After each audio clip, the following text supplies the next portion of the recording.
इसी तरह 1 घंटा और गुजर गया। सर्दी बढ़ने लगी। हल्कू उठकर बैठा और दोनों घुटनों से छाती को मिलाकर सर को छुपा लिया। फिर भी सर्दी कम न हो रही थी। ऐसा मालूम होता था कि सारा खून जम गया हो। उसने उठकर आसमान की तरफ देखा। अभी कितनी रात बाकी है। सप्तऋषि तारे अभी आकाश में आधे भी नहीं चढ़े थे। ऊपर आ जाएंगे तब कहीं सवेरा होगा। अभी पहाड़ से ऊपर रात है। हल्कू के खेत से थोड़ी ही दूरी पर आमों का एक बाग था। पतझड़ शुरू हो गई थी। बाग में पत्तियों का ढेर लगा हुआ था। हल्कू ने सोचा चलकर पत्तियां बटोर लाऊं, उन्हें जलाकर थोड़ा ताप लूं। लेकिन मन में सोचता है रात को कोई पत्तियां बटोरते हुए मुझे देख लेगा तो वो सोचेगा कि कोई चोर तो नहीं आ गया, कोई जानवर तो नहीं छिप कर बैठा हुआ है। मगर अब तो बैठा ही नहीं जाता। उसने पास के खेत में गया और एक अरहर की सूखी हुई टहनियों को इकट्ठा किया और उससे एक झाड़ू बनाकर हाथ में सुलगता हुआ उपला लिए बगीचे की तरफ चल दिया। जबरा ने उसे आते देखा तो पास आया और दुम हिलाने लगा। हल्कू ने कहा अब तो नहीं रहा जाता जबरू, चलो बगीचे में कुछ पत्तियां बटोर लाते हैं और थोड़ा जलाकर तापते हैं। आग तापने से थोड़ी ठंड तो कम हो जाएगी।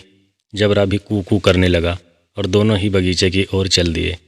बगीचे में खूब अंधेरा छाया हुआ था और अंधकार में निर्दय पवन पत्तियों को कुचलता हुआ चला जाता था। वृक्षों से ओस के बूंदें टप टप नीचे टपक रही थी। हल्कू ने आग को जमीन पर रख दी और पत्तियां बटोरने लगा। जरा देर में पत्तियों की ढेर हाथ लग गया। हाथ ठिठुरते जाते थे, नंगे पांव गले जाते थे और वह पत्तियों का पहाड़ खड़ा कर रहा था। इसी अलाव में वह ठंड जलाकर भस्म कर देगा। पत्तियां बटोर कर ले आया और अपनी झोपड़ी के पास ही थोड़ी देर में अलाव जला दिया। उसकी लौ ऊपर की वृक्ष के पत्तियों को छू छू कर भागने लगी। हल्कू अलाव के सामने बैठा आग ताप रहा था। एक क्षण में उसने दोहर उतार कर बगल में दबा दी और दोनों पांव फैला दिए, मानो ठंड को अब हल्कू ललकार रहा हो। तेरे जी में जो आए सो कर। ठंड की असीम शक्ति पर विजय पाकर वह विजय गर्व को हृदय में छिपा न सकता था। उसने जबरा से कहा क्यों जबरे, अब ठंड नहीं लग रही है? जबरे ने कू कू करके मानो कह रहा हो कि अब ठंड कैसे लगेगी, अब तो आग जल रही है। क्यों जबरे, पहले से ये उपाय नहीं सूझा? नहीं तो इतनी ठंड में क्यों हम ठंडाते?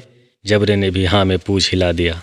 अच्छा जबरा, आओ इस अलाव को कूद कर पार करते हैं और देखते हैं कौन ज़्यादा दूर तक उछल कर जाता है। लेकिन बच्चा अगर जल गए ना तो दवा न करूँगा मैं। ने उस आग की ओर कातर नेत्रों से देखा। मुन्नी से ना बता देना जबरा, नहीं तो हमारी लड़ाई करवा दोगे। ये बातें करके हल्कू थोड़ा सा अपने मन को दिलासा दे रहा था। पत्तियां जल चुकी थी। राख के नीचे कुछ आग अभी बाकी थी जो हवा का झोंका आ जाने पर जरा सी जाग उठती थी, पर एक क्षण में फिर से आंखें बंद कर लेती थी।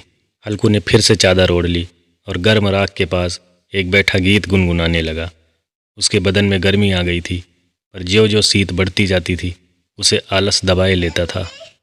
तभी जबरा जोर से भौंक कर खेत की तरफ भागा। हल्कू को ऐसा मालूम हुआ कि जानवरों का एक झुंड खेत में आया है। शायद नीलगायों का झुंड था। उनके कूदने दौड़ने की आवाज़ें साफ सुनाई दे रही थी। फिर ऐसा मालूम हो रहा था कि खेत चरा जा रहा है। उनके चबाने की आवाज़ें चर चर सुनाई देने लगी। लेकिन ठंड इतनी भयावह हो रही थी कि हल्कू से उठा नहीं जा रहा था। उसने अपने दिल को दिलासा देते हुए मन में सोचने लगा, नहीं, जबरा के होते हुए कोई जानवर खेत में नहीं आ सकता। वो तो नोच ही डालेगा उसे। हमें भ्रम हो रहा है, कहाँ कुछ तो भी नहीं सुनाई दे रहा है। ये मुझे धोखा हो रहा है। हल्कू ने जोर से आवाज़ लगाई, जबरा, अरे ओ जबरा। लेकिन जबरा भौंकता रहा, वह उनके पास न आया। फिर से खेत की चरे जाने की आवाज़ हल्कू को साफ साफ सुनाई दे रही थी, लेकिन उसे अपनी जगह से हिलना एक जहर के समान लग रहा था। ठंड के मारे हल्कू अपनी जगह से हिल भी न पा रहा था। उसे जानवरों के पीछे दौड़ना और उन्हें खदेड़ना एक असहाय पीड़ा से कम न था। वो अपनी जगह से हिल भी न पाया और उसने वहीं पर बैठे बैठे ही जोर से आवाज़ लगाई, लिहो लिहो। जबरा फिर भौंक उठा। जानवर खेत चर रहे थे। फसल तैयार है। कैसी अच्छी खेती थी, पर ये दुष्ट जानवर उसका सर्वनाश किए डाल रहे हैं। इस बार हल्कू ने पक्का इरादा किया और उठकर 2-3 कदम ही चले थे कि हवा का एक झोंका ऐसा ठंडा चुभने वाला आया कि जैसे बिच्छू ने डंक मार दिया हो। और हल्कू फिर से उसी अलाव के पास आकर बैठ गया और राख को कुदेर कुदेर कर देखने लगा कि कहीं कोई चिंगारी दिख जाए। इधर जबरा गला फाड़ फाड़ कर भौंक रहा था। उधर नील गाय खेतों का सफाया किए डालती थी और हल्कू इधर राख में चिंगारियाँ बैठा ढूंढ रहा था। जब उसे उस राख में कोई चिंगारी नहीं नजर आई, लेकिन वहाँ की ज़मीन गर्म थी। वो उसी राख पर ही चादर ओढ़कर वहीं पर सो गया।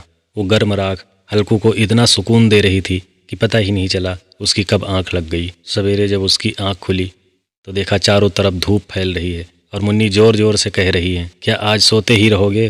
तुम यहाँ आकर रम गए हो और उधर सारा खेत देखो चौपट हो गया है। हल्कू ने उठकर मुन्नी से कहा, क्या तू खेत से होकर आ रही है? मुन्नी बोली, हाँ, सारे खेत का सत्यानाश हो गया है। भला ऐसे भी कोई सोता है? तुम्हारे यहाँ मड़ैया डालने से क्या हुआ? हल्कू ने बहाना बनाते हुए, मैं मरते मरते बचा और तुझे अपने खेत की पड़ी है। पेट में ऐसा दर्द हुआ कि मैं ही जानता हूँ। हल्कू और मुन्नी दोनों ही खेत की मेड़ पर आए और खेत की दशा देखकर हल्कू को ऐसा लग रहा था जैसे उसके प्राण ही निकल गए हों। उसका शरीर तो है लेकिन उसमें प्राण नहीं है। मुन्नी के मुख पर भी उदासी छाई हुई थी, पर हल्कू मन ही मन प्रसन्न था। मुन्नी ने चिंतित होकर कहा, अब मजदूरी करके ही माल गुजारी भरनी पड़ेगी। हल्कू प्रसन्न मुख से कहा, रात को यहाँ ठंड में सोना तो नहीं पड़ेगा। दोस्तों, कहानी पसंद आई है तो कृपया हमारे चैनल को सब्सक्राइब करें, वीडियो को लाइक करें। धन्यवाद। नमस्कार।